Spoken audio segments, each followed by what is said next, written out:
Hey, this is the Money Man, Eddie Money, watching Jiggy Jag TV.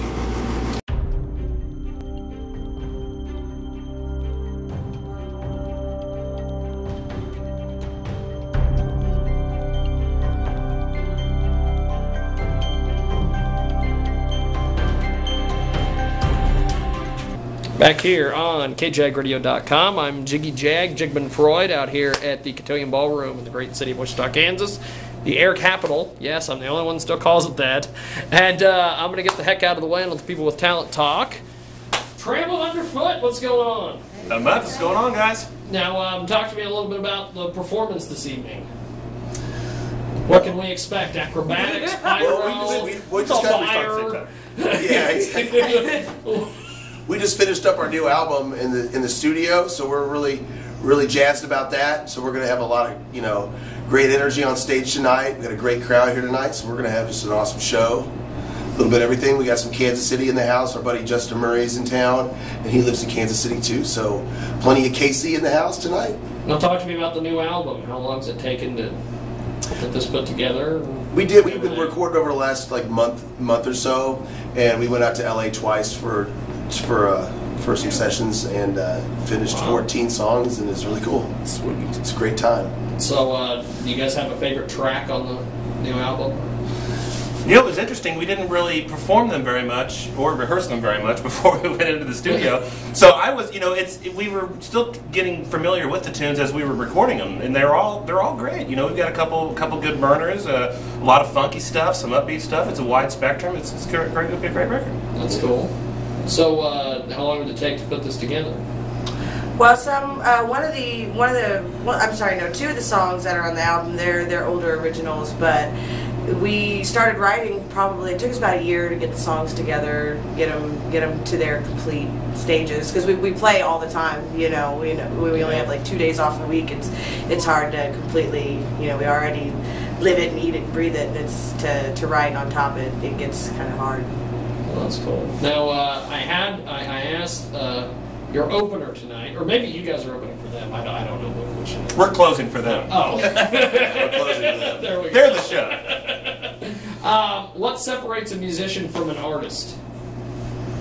Wow. I've always considered them the same. A musician is an artist, just specializing in music. That's what I've just seen. Well, that's cool. I concur. Absolutely. It was definitely. Look at that, y'all three agree on it. Yeah, I know.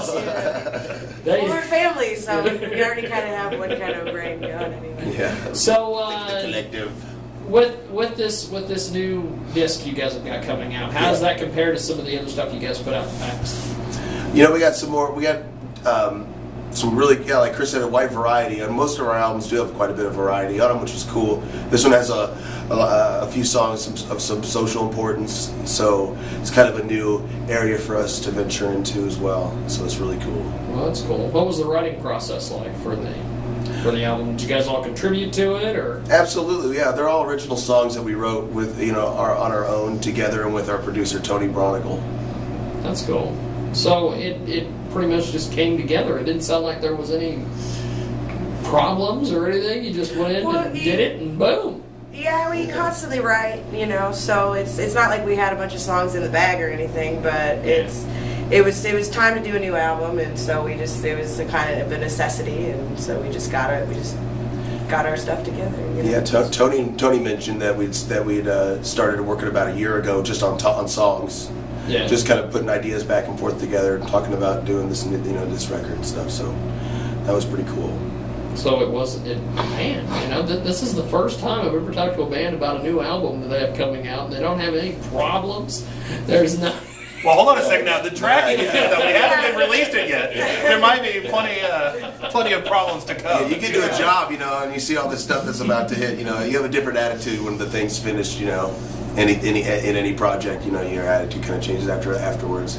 You're like, oh, that was good. It was cool. So how does the Kansas City blues scene compare to the Wichita blues scene? Because I know that you guys are deeply involved with both. So yeah, I haven't. We've played here probably 5 or 6 times total. I haven't really gotten a chance to see many other bands. I think the first time we were here, we did a pub crawl, and there were a lot of talented guys. But Justin's originally from from Wichita, and he's a heck of a player.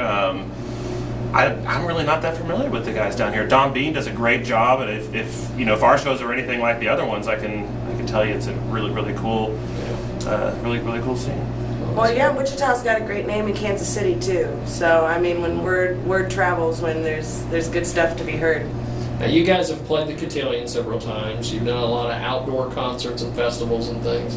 What do you prefer to play? In big venues, outside venues, small bar venues? Cotillion. I really love the Cotillion because it holds like a small festival-sized crowd, but you can still get that intimacy because they can come up. They can get up close to the stage, and so you can still kind of feel that club vibe, but it's a huge venue, and the sound is just awesome. I just thought this is one of my favorite places to play.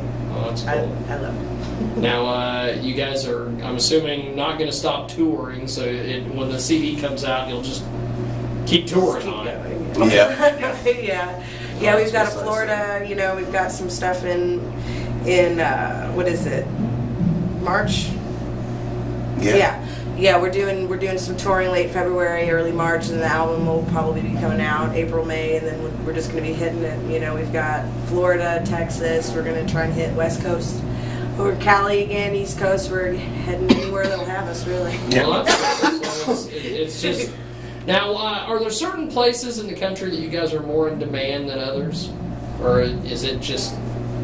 Yeah, there are all areas, over, and you've got great crowds at every venue. No, there are areas that we've played, more frequently, like Wichita and Des Moines and stuff like that. We have to work regions, and sometimes, there are 30 people there, and sometimes there are 300, and Florida's really starting to build for us. They've got a real strong. I mean, the whole state. They have a lot of different blues societies, and they're all really deeply involved, and they support music a lot. So we're starting to get a good build there. And it's always, it's Florida, so it's always nice. It's not a hassle to go down there. Not at all. Right. Not ever. Well, what do you guys think of social networking, Reverb Nation, and Twitter, and all these things that musicians are using that are either coming up or people that have been in music forever using it as a marketing tool?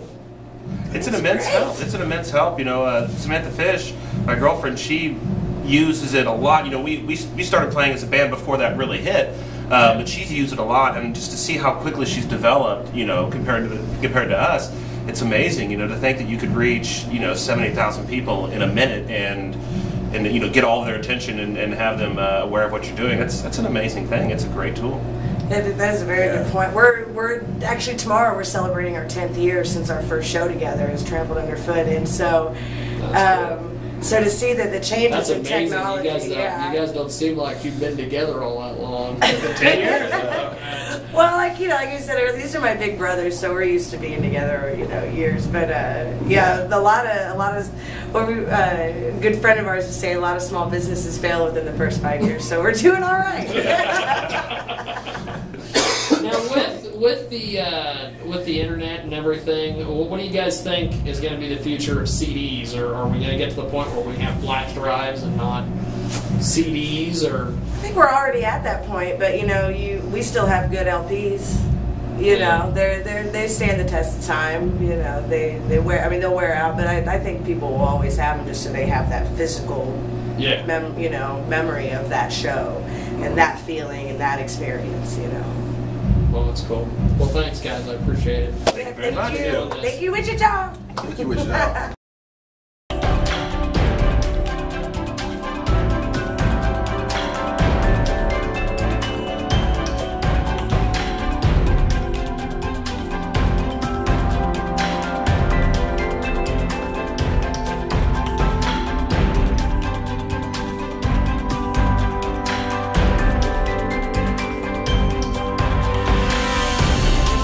Yes, the real media. KJAg Radio and KMA Entertainment, your source for entertainment news and interviews in Central and South Central Kansas. The best of the best are here, and we go above and beyond to bring you the most bang for your buck. Find us on the social sites like Facebook and Twitter. Log on to KJAGradio.com and Jiggyjaguar.com for more. Thank you. Good night.